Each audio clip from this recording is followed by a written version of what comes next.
Hi, I'm Jonathan Mopetsi, filling in for Jamie Poisson.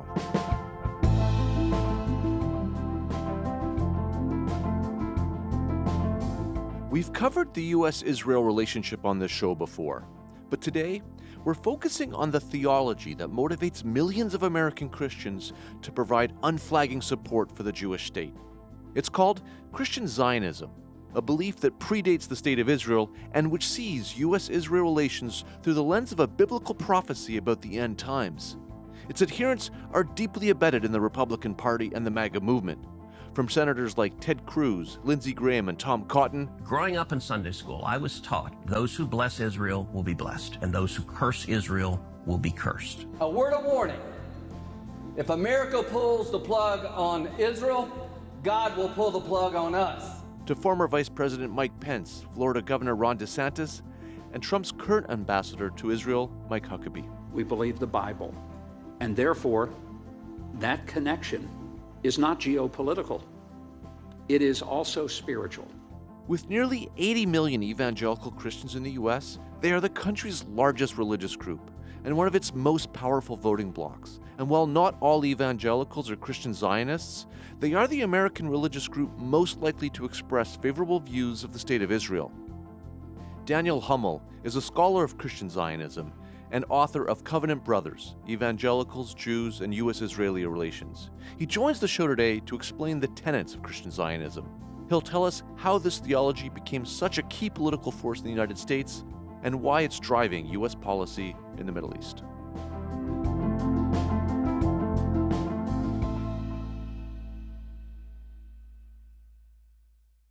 Daniel, thanks so much for coming on Front Burner. It's a pleasure to be with you. Okay, so let's start really at the beginning with perhaps the most basic question. What is Christian Zionism? Right. So a really simple definition would be that Christian Zionism is any argument for the State of Israel that relies on Christian theological or biblical arguments. So there's all different types of Christians that could be Christian Zionist. We tend to find them mostly in evangelical Christianity and Pentecostal Christianity today, but over the history of the State of Israel and the history of the question of Zionism, there have been all different types of Christians that have argued for a State of Israel in the Middle East, and they would all be counted as Christian Zionists. So how far back are we talking about? Like, what is the general historical timeline of this movement? Right. So in terms of the ideas of some type of expectation by Christians that Jews would return to their biblical land that is talked about in the Old Testament, that history goes back very far. It goes back at least to the Reformation, so we're talking the 16th century, where a number of the Protestant reformers had ideas like this in their heads and would write about them. More to the sort of the contemporary moment, you really see Christian Zionists in smaller numbers, but some of them are quite important, and working with the political Zionist movement of Theodor Herzl, the founder of modern Zionism in the late 19th century. And so you have Christian Zionists all through that period, and then up through the middle of the 20th century to 1948 when Israel is founded. When we think about the modern Christian Zionist movement, particularly in the United States, but there's also evidence of it in other countries, that's really a post-1967 movement. So 1967 is a crucial year because of a major war where Israel has a stunning victory over many of its Arab opponents, and this is where Israel begins to occupy places like the West Bank and the Gaza Strip. The Six-Day War had lasting political consequences as well. Israel found itself militarily dominant for the first time and suddenly 3 times larger territorially.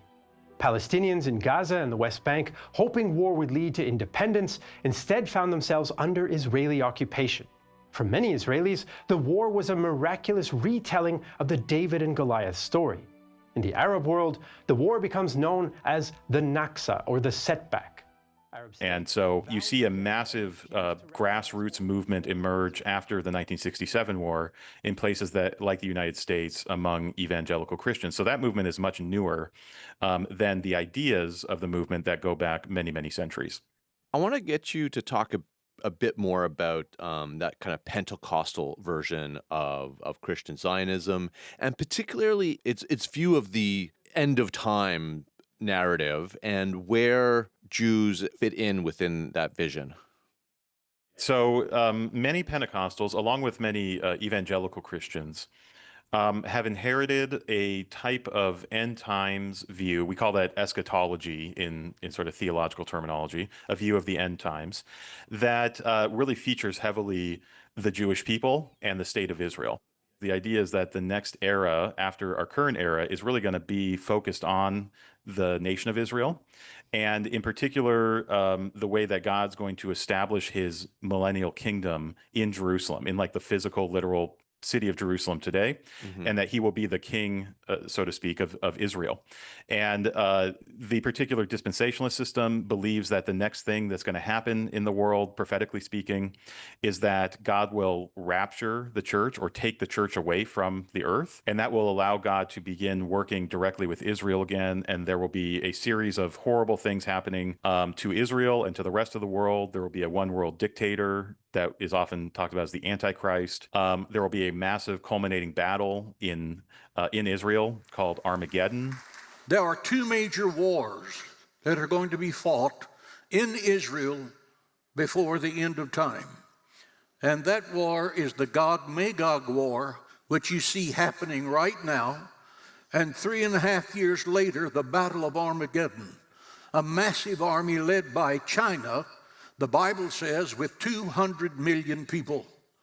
That's going to happen. And then ultimately, the good guys will win, Jesus will win, and establish his kingdom in Jerusalem. And so there's a lot of interest in Israel because many Christians, evangelicals and Pentecostals in particular, believe all these things are going to, literally happen, and they're going to happen in what is today part of the state of Israel.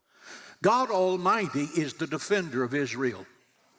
The Bible says, he that keepeth is a military term. He that defends Israel neither slumbers nor sleeps. God said, I will bless those who bless you, and I will curse those who curse you. What is God's in that eventual kingdom that Jesus will rule over in Israel, or what is now Israel? Like, where are Jews in that vision? Have they converted to Christianity? Do they still exist as the Jewish people? How do Christian Zionists see that particular phase of the end times? As with many of these, there's a lot of conversation among Christian Zionists, and these are not just sort of speculations that have no weight to them. These have very significant consequences for how Jews and Christians relate to each other. As you can imagine, if the idea is that all of these Jews in the millennial kingdom will actually be following Jesus as their savior, well, then for Jews, that feels like that's basically an erasure of their people. And so that is the traditional view. That's the view that many evangelicals and Pentecostals hold, which is that once all this stuff happens, the Jews will have no choice but to recognize that Jesus is the true Messiah and the true King, and they will become essentially Christians. They will worship Jesus as their Lord. There are other views, and some of them are actually quite popular among Christian Zionist activists, that actually that's not what the end times will exactly be like. There is a special end state for the Jewish people that is different than the rest of humanity. This is sometimes called a dual covenant theology, meaning that there's one covenant for the Jewish people and a second covenant for the rest of humanity. You can imagine this is a more popular view among activists who want to be able to work with Jews and not make the Jews feel like the ultimate agenda here is to convert them.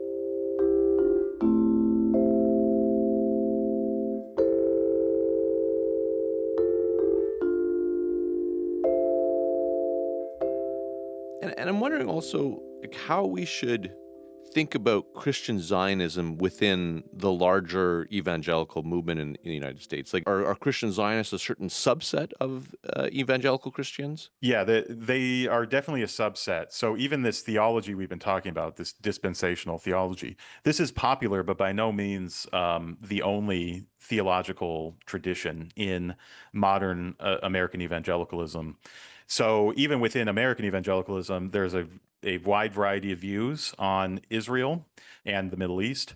There's also a pretty growing generational gap on these views, where older evangelicals tend to hold these views while younger evangelicals don't, even within the same traditions. And And if you go outside of American evangelicalism, there are many other types of evangelicals from different countries, different traditions that would see what Christian Zionists talk about as very foreign to how they see the world. So, in fact, Christian Zionism would be a minority view if you took all Christians together. But there's an interesting sort of, for reasons having to do with history and sociology and other things, in the American context, there is a large number of evangelicals who do hold to these views. And in the last few decades, they've become very organized. And they have major organizations like Christians United for Israel, which was founded about 20 years ago, a major lobby organization advocating for Christian support for Israel. And if you look at the Christians United for Israel literature, they claim to be speaking for all evangelicals, when they articulate a very pro-Israel position. I was wondering, Daniel, if you could also just talk a bit more about that, the similarities and the differences between Jewish and Christian Zionism. Like, where do they overlap and where do they diverge?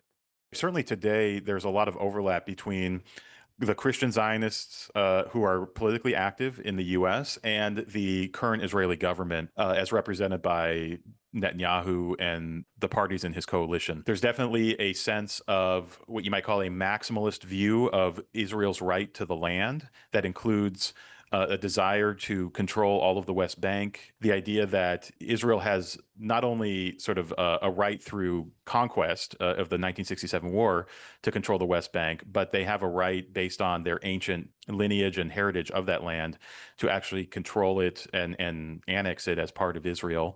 For both sides, Jewish and Christian Zionists who are of this vein, they don't even refer to the West Bank as the West Bank. They refer to it as Judea and Samaria, which are the biblical designations of that area. I want to use terms that live from time immemorial. And those are the terms like Promised Land and Judea, Samaria. These are biblical terms. I tell people there is no occupation. It is a land that is occupied by the people who have had a rightful deed to the place for 3,500 years, since the time of Abraham. So a lot of there's also a shared skepticism of a Palestinian state being viable, and for many of them, whether there is even such a thing as a Palestinian people or nation.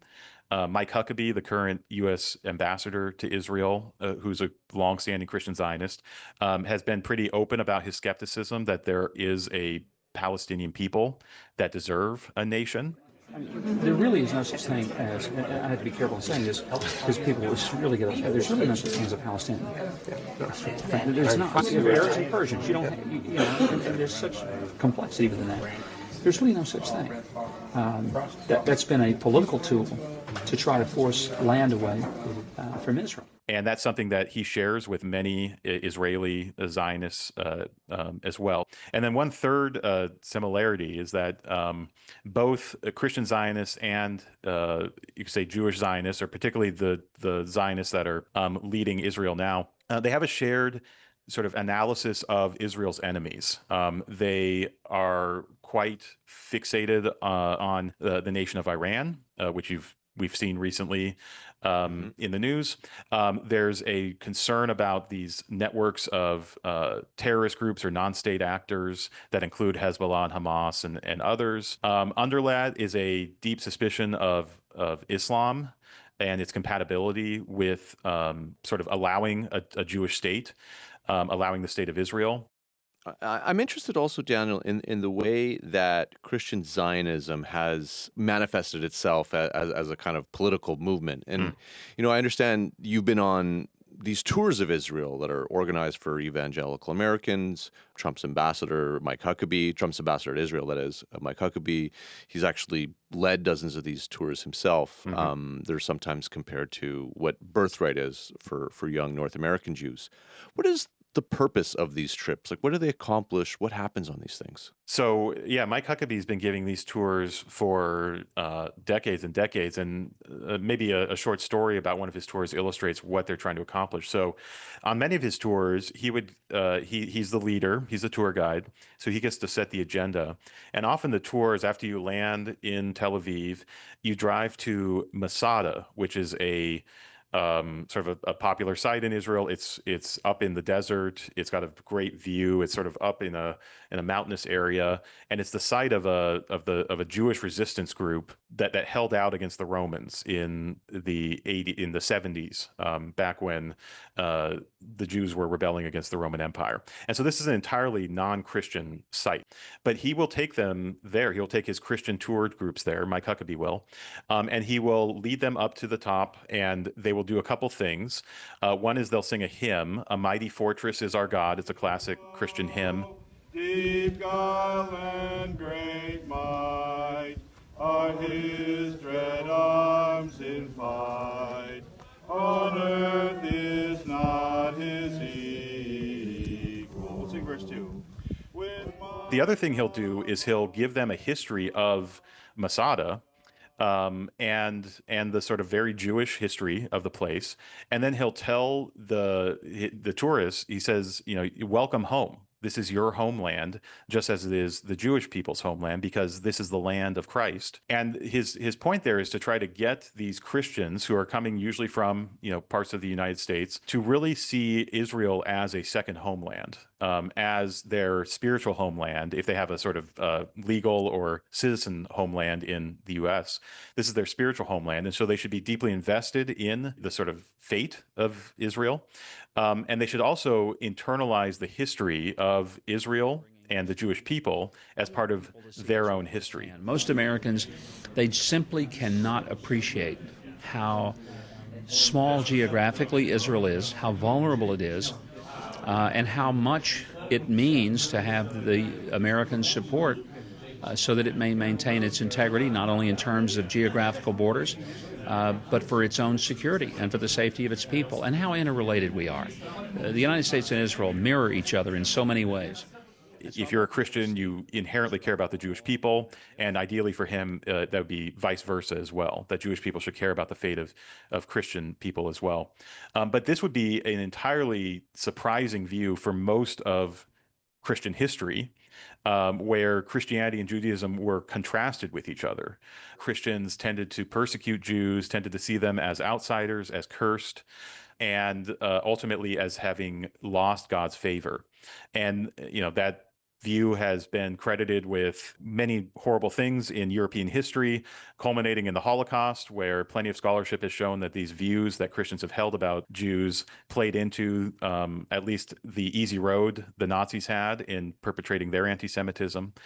But you can see Huckabee here giving a totally different read on the history of Jewish-Christian relations and really trying through the tour to inculcate that view among his Christian tourists, who will then go back to the U.S. and ideally have a totally different view of Israel as not just a far country, or even one that has sort of an ancient biblical significance where Jesus walked or something like that, but is a live concern of evangelical Christians because they themselves are bound up in the history of that land.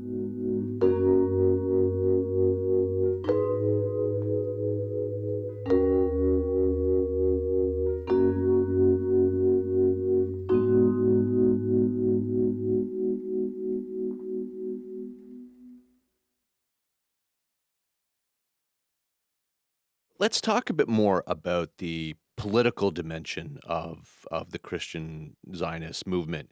You mentioned that in the United States, it's kind of grown in popularity, certainly after the 1967 war. What about more recently? Like, when does this movement become politically significant to right-wing politics in the U.S.? During the 70s and 80s and 90s, there were obviously a lot of evangelical Christians that cared about Israel and voted for candidates who support Israel and so forth. But during those decades, this is the decades of the Moral Majority and Jerry Falwell and Pat Robertson, a lot of politically active evangelicalism. There was never a single issue organization that had as its issue supporting the state of Israel as evangelicals. There were smaller organizations that did, but in terms of a national organization. That all changed in 2006 with the founding of Christians Unite for Israel by the pastor John Hagee. John Hagee had been active in this space for decades, going all the way back to the early 1980s.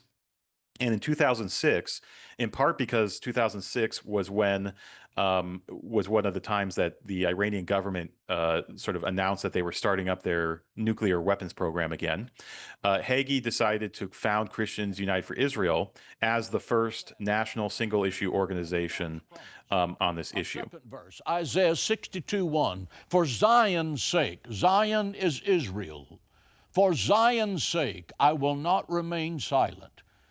God is saying through the pen of Isaiah that there will come a day that it's important for Christians to speak up and stand up in defense of Israel and the Jewish people. And today they say they have over 11 million members. And if that's true, that means that that single organization has basically, more members in it than there are American Jews in the entire United States.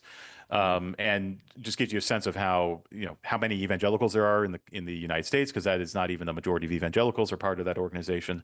But how significant of a bloc Hagee can claim to speak for. And so since 2006, Christian United for Israel has continued to grow in its influence. It's become a major area of thought and activism, not just on sort of national diplomacy with Israel, but also on state level legislation around opposing the boycott, divestment, and sanction movement that pro-Palestinian groups are, attempting to try to force Israel into peace negotiations. Christians United for Israel founds chapters of student groups at various colleges around the country to sort of have a pro-Israel voice on these college campuses. And it's become a place for national Republican politicians to basically, I don't want to overstate it, but in some sense, if you want to be a serious Republican candidate for president, you're probably making a stop at a Christians United for Israel summit. So most of the major Republican candidates for president in the last few cycles have had some relationship to Christians United for Israel. Some of them have been very close. People like Mike Pence and Mike Huckabee have been, very, very close. But other people like Ted Cruz and Nikki Haley, and I could go on, have had repeated sort of dealings with Christians United for Israel. But there is another resurrection that we are celebrating today. And by that I mean the resurrection and the restoration of the unshakable, of the unalterable, of the ironclad friendship between the United States and the State of Israel. And then during Trump's first term and now during his second term, Christians United for Israel has been one of the closest advisors or sources of input for the Trump administration on what his base is thinking about Israel. In the first Trump administration, this manifested in one particular way, which was the moving of the embassy, the U.S. embassy, from Tel Aviv. This has been a long-running goal of Christian Zionists, among others, to move that embassy to Jerusalem as a sort of statement that the capital of Israel is Jerusalem in the eyes of the U.S. Trump did that within the first year in office and credited Christian Zionists as the main reason why he did it. And because of that courage of our president, we gather here today to consecrate the ground upon which the United States Embassy will stand, reminding the dictators of the world that America and Israel are forever united. We thank you for... So you mentioned John Hagee there and his influence and the influence of Christians United for Israel. But Hagee himself, has called Hitler a half-breed Jew. That's a quote. He's claimed that God sent Hitler to create Israel. These are comments that were, widely considered to be anti-Semitic. How widespread is that kind of rhetoric within the Christian Zionist movement? Yeah, and Hagee has made those comments. He probably hasn't made them in recent years as often, but he made them in such a number that back in 2008, when John McCain was running for president, he sought Hagee's endorsement, and Hagee gave it. And then these comments came out, among other comments that Hagee had made, and McCain had to sort of awkwardly reject the endorsement that he had accepted because it was not something McCain wanted to be associated with. McCain now, today, makes a dramatic turnaround, and it's because of our inquiries about remarks that Pastor Hagee made many years ago in sermons, in which, one in particular, in which he talked about Jews and the Holocaust and what he believed was God's plan to bring the Jews back to Israel. Behold, I will send for many fishers, and after will I send for many hunters. And they, the hunters, shall hunt them. That will be the Jews. Then God sent a hunter. A hunter is someone who comes with a gun, and he forces you. Hitler was a hunter. You know, one thing to think about with Hagee is he has changed his views over the years. I wouldn't want to excuse any of the things he said, but he has also sort of publicly recanted from some of them. They come from this deeper ambivalence about people like Hitler who persecute Jews, but in certain interpretations, those persecutions lead to things like a further clarified need for like a state of Israel.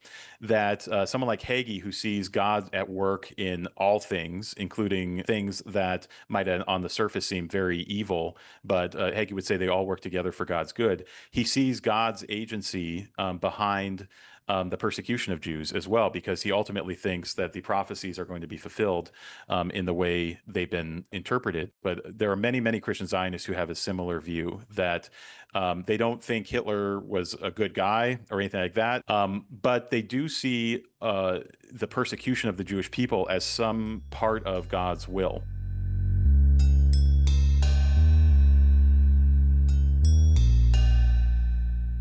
As you've laid things out there, Daniel, like it would seem to be that Christian Zionists in the U.S. and the Israeli right, people like Benjamin Netanyahu and the Likud party and his coalition partners, they would seem they're strange bedfellows here, and yet Netanyahu himself has spent a long time cultivating this relationship with Christian Zionists. How do Israeli politicians reconcile their alliance with Christian Zionists who may hold beliefs that otherwise they would find problematic?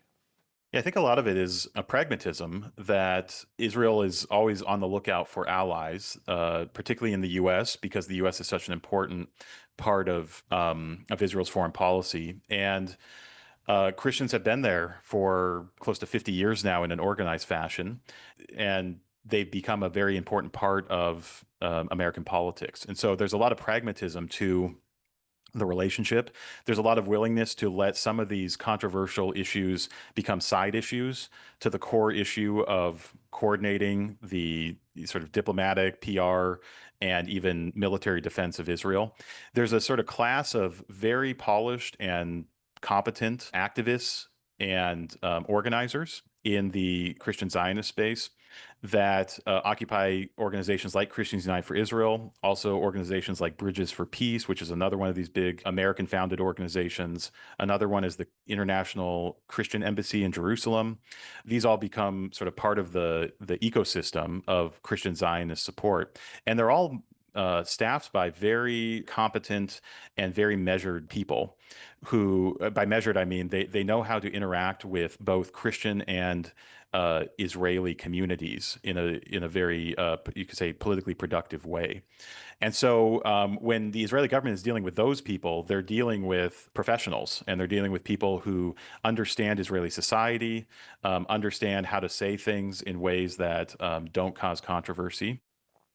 You talk about the importance of prophecy to Christian Zionists and kind of their overall view of the end times. So when something as momentous as the October 7th attacks happen, how do Christian Zionists interpret it? How do they understand what happened that day, and how do they understand Israel's response?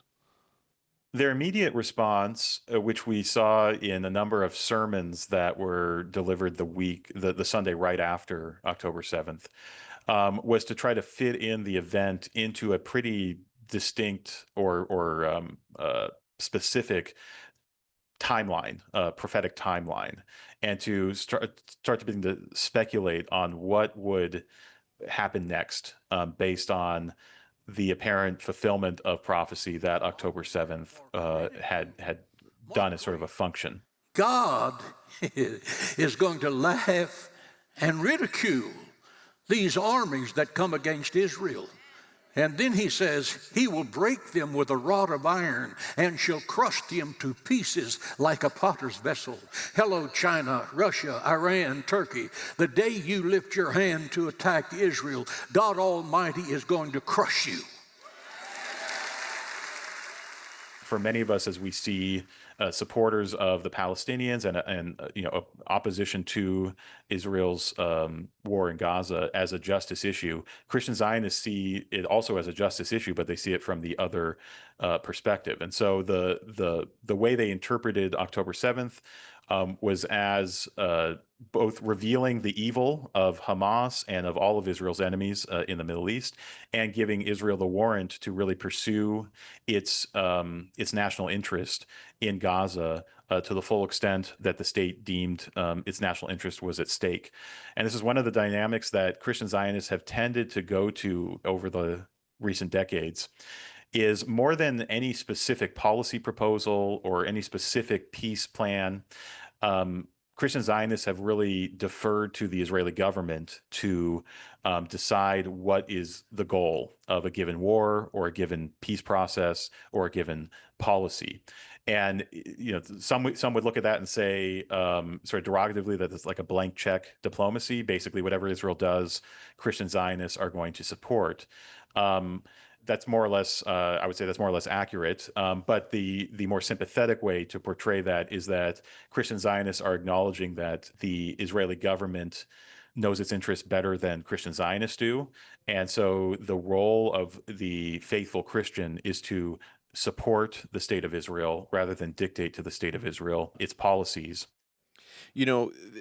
The relationship between the United States and Israel has long been described as one being special, right from the kind of the birth of the state of Israel. How do you think that relationship, though, has changed because of Christian Zionism? Like, what has Christian Zionism's contribution been to the way that the United States sees Israel and its role supporting Israel? Right. So, yeah, going well back into the early 20th century, there's been a sense that there's a special interest by Americans in general to Zionism and then to the state of Israel. For a lot of the middle part of the 20th century, from 1948, when Israel was founded, through the 50s, through the 60s, that shared affinity was based on things like a sense that Israel was a beleaguered humanitarian cause after the Holocaust, that Americans should support, that Israel was a settler, pioneering type country, just like the U.S. was, that Israel was based on Judeo or Jewish values, and that the U.S. was based on Christian values, and so there was some compatibility there. That Israel was a democracy in a largely non-democratic region. And then there has just been a much more overt sense of evangelical understandings of Israel and prophecy, certainly in the last 10 to 15 years. I mean, I remember when Mike Pence became the vice president. He's been a long time Christian Zionist, and he started making speeches about Israel. There's a certain general pro-Israel attitude that American presidents and vice presidents have had for a very long time, but they tend to be couched in the more general terms that I was just describing about democracy and humanitarianism and so forth. And Pence would talk much more openly about the way his reading of the Bible animated his belief in the legitimacy of the state of Israel. My friends, to look at Israel is to see that the God of Abraham, Isaac, and Jacob keeps his promises. Ezekiel prophesied, and I quote, "Behold, I will cause breath to enter into you, and you shall live." And the state of Israel and her people bear witness to God's faithfulness as well as their own. And that type of language just has not been part of the public discourse certainly from the presidency until the last 10 or so years. Even a supposedly or so-called evangelical president like George W. Bush, who had very strong faith commitments as he was in the White House, did not talk about Israel in that way. Now, there are a variety of reasons why someone like Mike Pence would talk that way, but one of them is that the Christian Zionist culture has become part of the Republican Party culture over the last couple decades or so. So I think you see just a much different, a much more pointed articulation of the role of religion and politics, ideological framings of U.S. Israel affinity, and what makes that relationship special. It's not just shared civic values or shared ethical values. It's also a shared theological, and you could even say sacred history that the two nations share.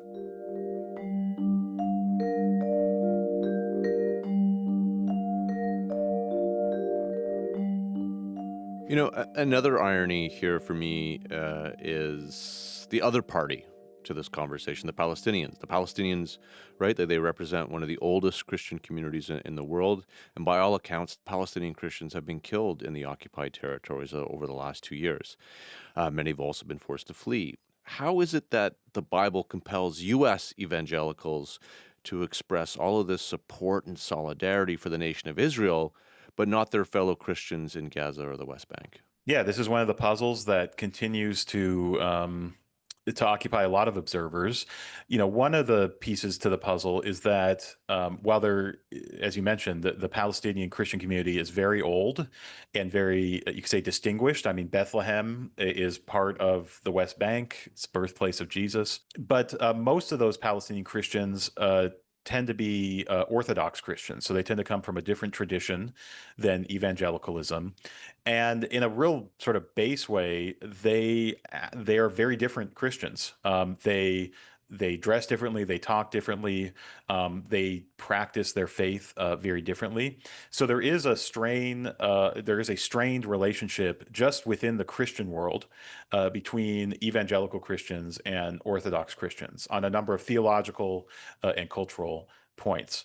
There is also something specific about Palestinian Christianity, or the condition of Palestinian Christians, that evangelicals tend not to gravitate towards.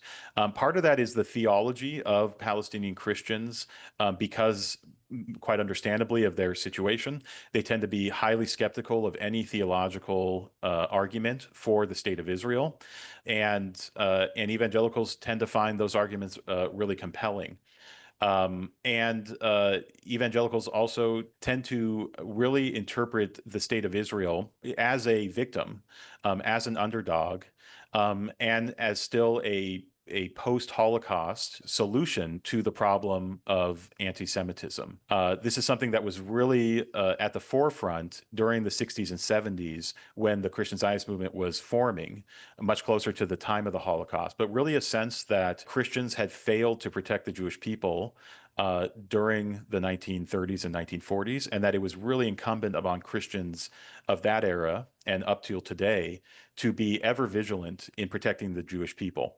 And I would say that concern for most evangelical Christians who are Christian Zionists, it overrides the concerns of other minorities in the region.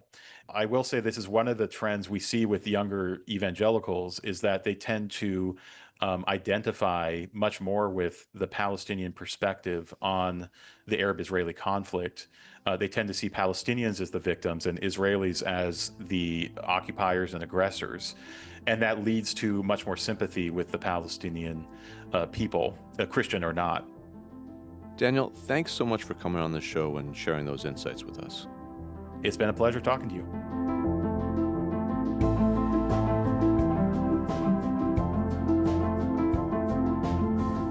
That's all for today. I'm Jonathan Mopitzy, in for Jamie Poisson. We'll talk to you again tomorrow.